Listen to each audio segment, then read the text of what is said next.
পিঠে ব্যাগ, পরনে ইউনিফর্ম, 3 চাকার সাইকেলে চেপে স্কুল যাচ্ছে ছোট্ট মেয়েটি।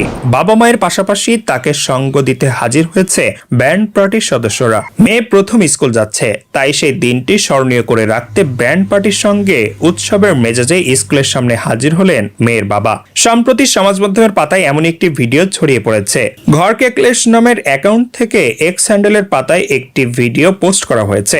সেই ভিডিও দেখা গিয়েছে যে একটি ছোট্ট মেয়ে 3 চাকার সাইকেল চালিয়ে রাস্তা দিয়ে যাচ্ছে। ব্যান্ড পার্টির লোকেরা বাজনা বাজাতে বাজাতে হাঁটছেন মেয়েটির পিছনে। সঙ্গে রয়েছে ওই খুদের বাবা মা। প্রথম দিন মেয়েকে স্কুল পৌঁছে দেওয়ার জন্য এই আয়োজন করেছেন তার বাবা। স্কুলের সামনে গিয়ে থেমে যান সকলে। 3 চাকার সাইকেল থেকে নেমে পড়েন বাচ্চা মেয়েটি। এই ঘটনাটি কবে এবং কোথায় ঘটেছে তা অবশ্য জানা যায়নি। তবে ভিডিওটি দেখে একজন নেটাগরিক লিখেছেন, তরুণ তার মেয়েকে খুবই ভালোবাসেন, এই ছোট্ট ছোট্ট দিনগুলো উদযাপন করছেন।